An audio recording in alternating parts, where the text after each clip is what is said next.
We are ready to start sheetrocking the office. The drywaller's here. His name's John. He's a great drywaller. And first thing you want to do is check your layout. So we're lucky enough here that we fall 48 inches on this stud. It looks like we might have to trim a little bit, but you always want to make sure that your first piece you're going to fall on the center of a stud so that as you carry down, if your studs are 16 on center, your sheetrock will lay out properly. So we're going to run these vertically. So 4 feet wide, 8 feet tall, but more typically you would run them the other way, 8 feet long, 4 feet tall, so that you run 2 courses. This is 12 feet here, so we're gonna run 8 feet vertical, 4 feet horizontal. But we wanted to give you like the 5 drywall tools you need. Like if you need to do some sheetrock at your house, these are the 5 tools you need. You can get crazy if you're a professional drywaller, you're gonna use some different stuff, but this will get you by, and I've been using these tools forever. So the main one, T-square. So this is how you're gonna make all of your simple straight cuts. You know, you're gonna measure, mark, and cut with your knife. So you have your 48-inch T-square here. You could also use it this way. You know, you have to use it from both sides to get your 8 feet, but your T-square is indispensable. If you get really good, you can use a tape measure and just run it with your knife, but T-square is gonna get you started. And then with your T-square, you need your knife. So I like a nice heavy-duty knife like this. This is a Stanley Titan. Unfortunately, no longer sold in the US anymore, but this is a really heavy-duty knife. And the nice thing is you can lock this blade in and it won't push itself back into the knife. So some lighter-duty knives, you know, they might not be able to stand up to sheetrock. So get a good heavy-duty knife, even a fixed-blade knife if you're comfortable with it. This, you get good purchase, so you can really score the sheetrock. We'll show you guys how to cut sheetrock also. You're gonna need a jab saw. This is for cutting out outlets, any little penetrations that you have. You're gonna mark them out, push this through and cut them out. Professional drywallers will use a roto-zip after the fact. It's like a little router to cut out the outlets, but again, we're not getting that crazy. We're gonna use the jab saw. Only a few things to cut out in here. Have a sure form. So this is like a plane for drywall. So it's got this little cheese grater kind of thing here. Sometimes you make a cut and let's say you cut a line, you might have some gypsum that's sticking up above the paper. You can use this to sort of plane it down and get a straight line. So this is very handy, helps you fine tune the piece. And a chalk line. This is the world's greatest chalk line, Tajima Chalk Right. We'll put some links to this stuff in the description, but this could be used for cutting anything that's not straight, marking a line. So the ceiling on this side is at an angle. So we're gonna measure one side of the piece, measure the other. We can use the chalk line to connect the dots, snap a line, and then we can cut it with our knife. Of course, you're gonna need a hammer. So you're gonna wanna tack up your boards with nails first and then come back and screw them. So you'll need a hammer and you'll need a drill. Phillips head screws are what are normal for drywall. But that's really it. So 7 things: your T-square, jab saw, a good knife, sure form, chalk line, a drill, and a hammer, and you can do your own sheetrock. But yeah, let's show you how you cut a piece. It's pretty simple.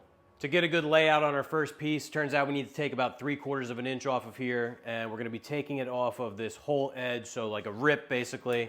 So I'm gonna come down and mark 3/4. Give myself just 4 marks. We're gonna use the T-square, but you know, in this long orientation, it's a little less accurate, so I wanna make sure that we're lining up. So my mark's there. I'm gonna take my knife.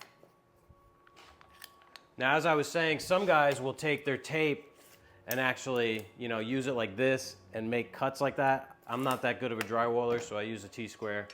You know, we're not professionals here, so I'm gonna line up the T-square on the end. I'm gonna come up to my mark, and we're gonna score this. So you wanna watch your fingers. You don't wanna come across and slice up your thumb.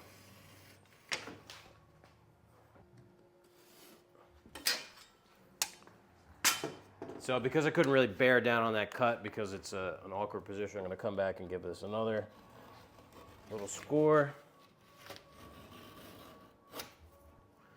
So now, this is much easier when you have a bigger piece of waste. You're gonna come and Crack this over.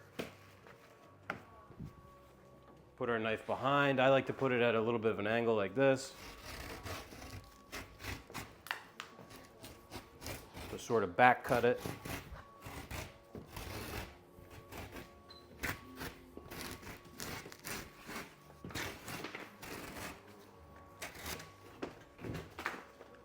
So now we can take our Shearform. You see we have a little bit of inconsistency.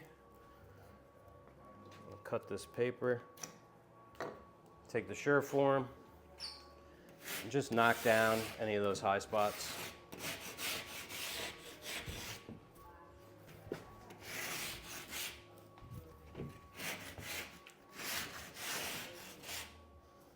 All right, so we got a nice straight edge, ready to put up the first piece.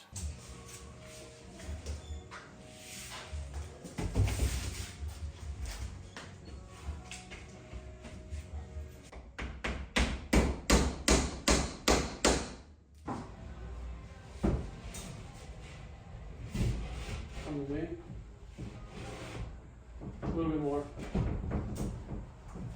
Like that.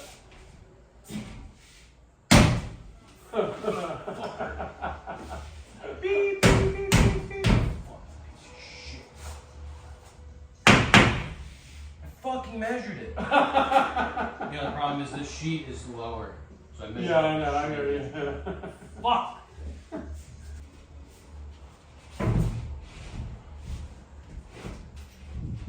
Okay, we're good. That's the way it's supposed to go, right? Come to me an eighth of an inch if you want. Over though. No, we got an eighth. Yeah, move a little.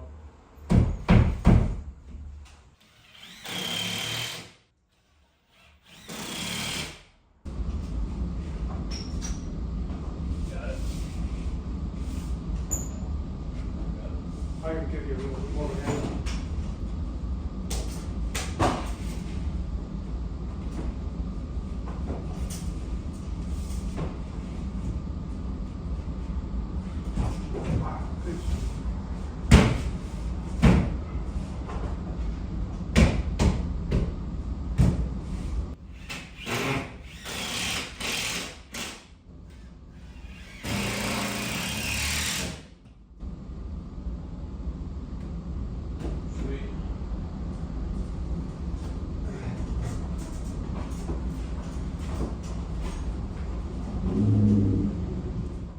Okay, well, I'm happy to have that part of the project behind us. Sheetrock is definitely not my favorite. We are going to be putting a drop ceiling in, so I'm not concerned about where the sheetrock meets the ceiling. And next we'll be getting into the cabinets. So really excited about that. Definitely a major transformation.